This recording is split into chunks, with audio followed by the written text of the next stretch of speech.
The lot cost $12 in 1914.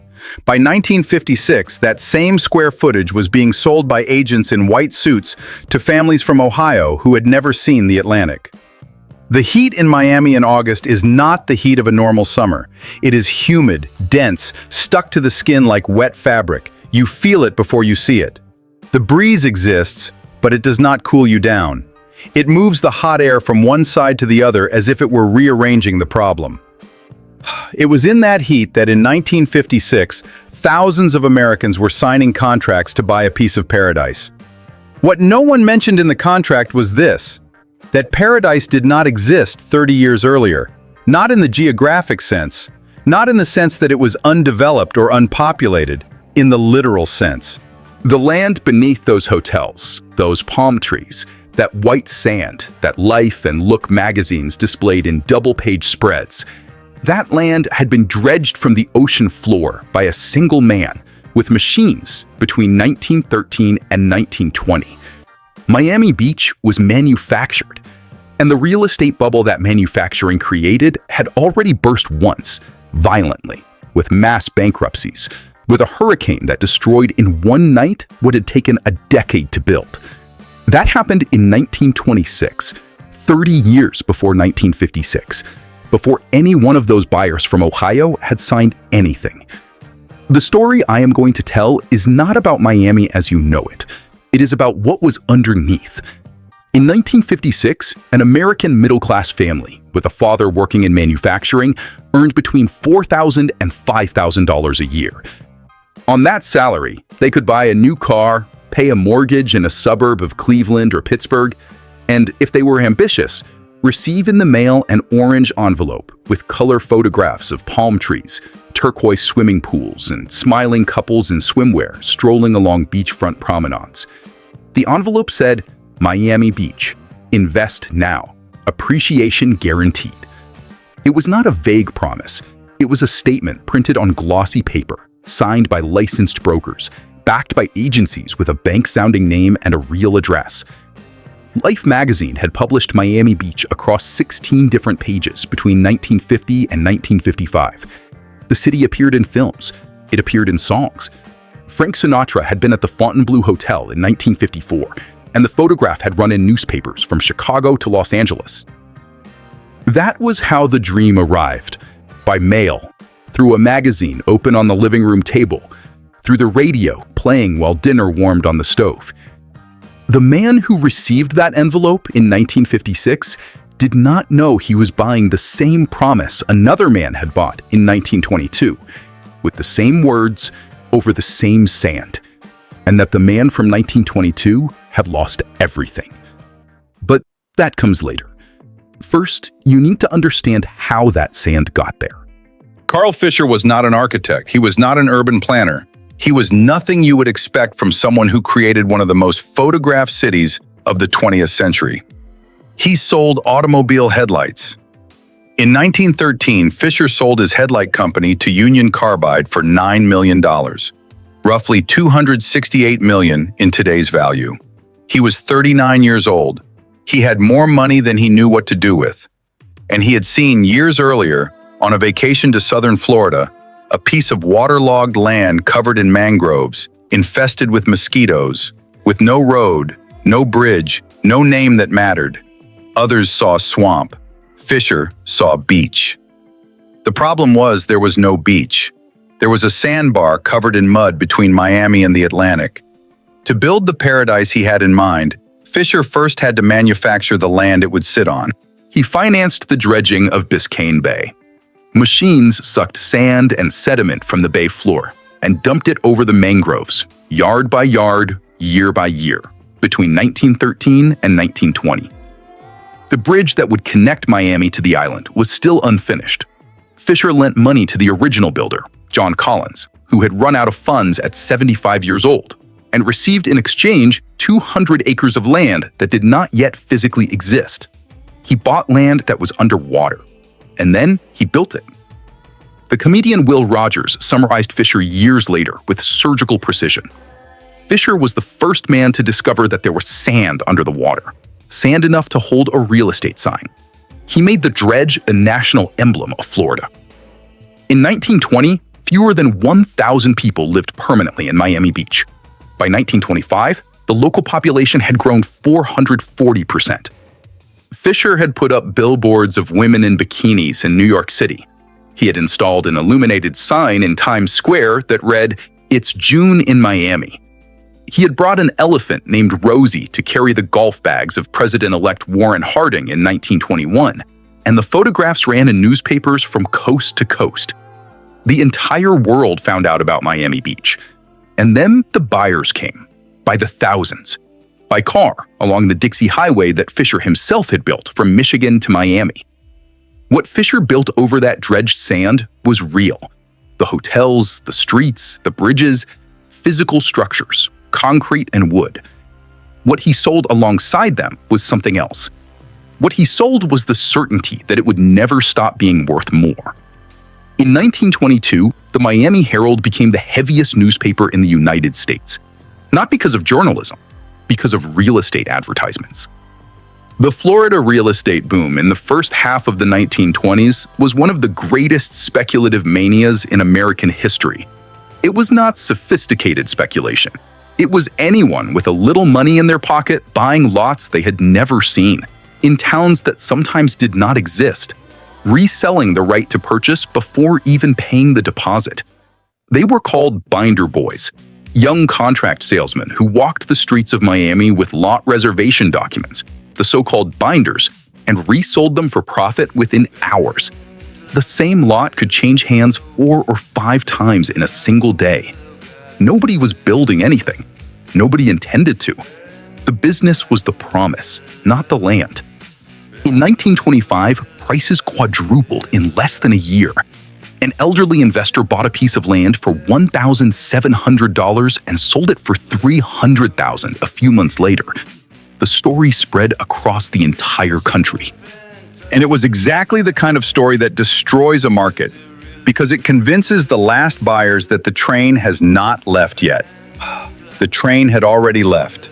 In 1926, before the New York stock market crash, before the Great Depression, before any national collapse, Miami imploded on its own. Prices began to fall under their own weight. Leveraged buyers could no longer find anyone willing to buy. Debts became unpayable. Bankruptcies spread. And then, in September of 1926, the hurricane arrived. Winds of 125 miles per hour, a storm surge that flooded entire neighborhoods, more than 13,000 homes destroyed, 415 dead. What the financial panic had begun to demolish, the storm finished in a single night. Carl Fisher, who was worth between $50 and $100 million before the hurricane, never fully recovered. Florida collapsed in 1926. The rest of America collapsed in 1929. When the Great Depression arrived, Miami had already been on the ground for 3 years and felt relatively little because there was not much left to lose.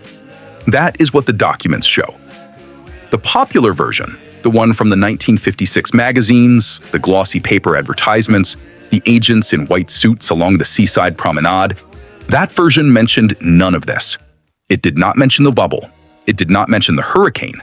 It did not mention that the most desired city in America had already been destroyed once and rebuilt over the same foundations, with the same arguments, by the same types of people. Because in 1956, memory was short, and the sand was white. Miami was not rebuilt by planners. It was rebuilt by architects who needed to work cheap. In the early 1930s, with the boom of 1925 in ruins and Fisher's lots in the hands of creditors, a generation of young architects arrived in South Florida with one thing other cities had no room to use: the freedom to build on land that was worth nothing anymore. What emerged was the largest collection of Art Deco architecture in the world. Hotels with chrome, neon, and soft pastel facades, curves where there had once been right angles, horizontal louvered windows that sliced the sunlight, buildings that looked like ships run aground in the sand, because that was exactly the aesthetic reference the architects were using at a time when ocean liners were the ultimate symbol of modernity and luxury. In the 1940s, during World War II, Miami Beach was requisitioned by the United States Army. Entire hotels were converted into temporary barracks and military hospitals. More than 500 hotels and apartment buildings were occupied by the federal government. When the war ended, the soldiers who had trained in Miami Beach went home with one specific memory: the heat, the sand, the blue of the ocean. Many came back as tourists in the years that followed. Many brought their families. Many bought. In 1954, the Fontainebleau Hotel opened its doors on Collins Avenue. 14 stories, a crescent-shaped swimming pool facing the ocean.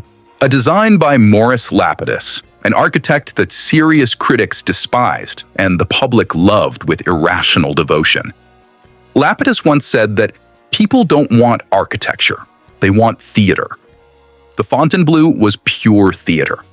Frank Sinatra was there, Dean Martin was there, the cameras were there. And then here is the irony the documents show with unsettling clarity.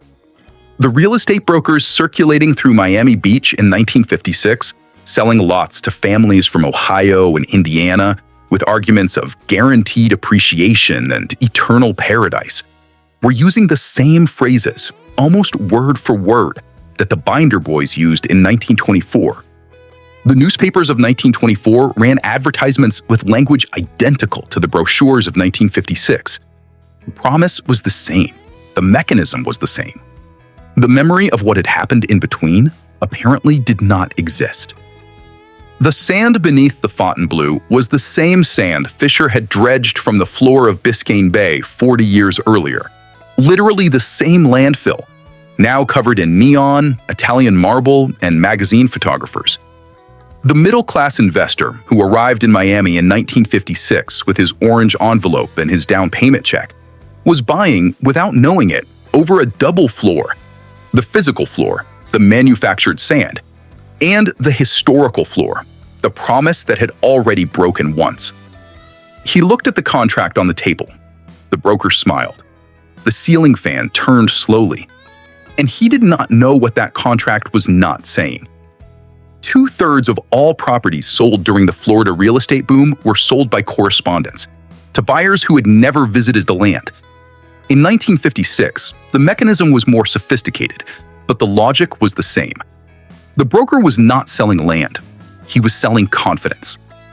He was selling the idea that others had already bought, that prices had already gone up, that anyone who waited would pay more tomorrow. What the Miami real estate contracts of the 1950s contained, in clauses written in small print, was a reality different from the colorful advertisements. Resale rights with restrictions, construction obligations within a fixed deadline, or loss of the lot without full reimbursement, reversion clauses to the seller in case of default for more than 90 days. In some subdivision contracts around Miami, buyers were acquiring not the land itself, but the right to use the land, a distinction that few lawyers explained before the signature. Those who knew that bought with legal protection.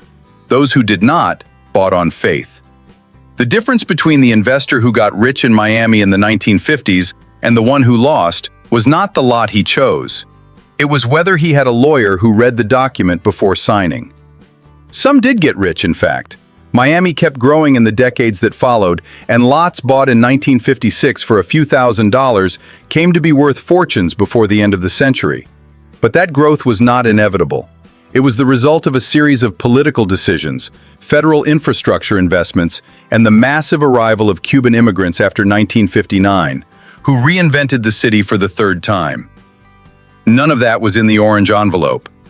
And while the small investor from Ohio was signing his contract in 1956, the man who had manufactured all that land, who had planted the palm trees and installed the swimming pools and convinced the President of the United States to be photographed with an elephant on Miami Beach, that man had been dead for 17 years.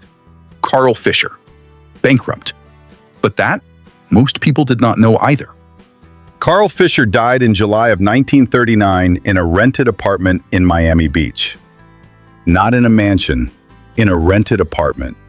In the city he had built from nothing, over sand that did not exist, with money he had generated himself and then lost with near-perfect symmetry. After the hurricane of 1926 and the real estate collapse, Fisher tried to rebuild his fortune on a second bet, Montauk, at the tip of Long Island in New York. He had the same plan: Buy cheap land, drain it, build it up, sell the dream. Montauk would be the Miami Beach of the North. He invested millions. He built hotels, a polo facility, an entire infrastructure. Then came 1929. The Great Depression destroyed Montauk before the town ever had a chance to exist for real. The investors vanished. The buyers vanished. The banks Fisher had used as leverage called in the loans. By 1932, Carl Fisher was technically insolvent. He spent his last years drinking, a habit his biographers document with clinical detail. Liver cirrhosis, a gastrointestinal hemorrhage in July of 1939. He was 65 years old. The inventory of Fisher's estate did not reach $50,000.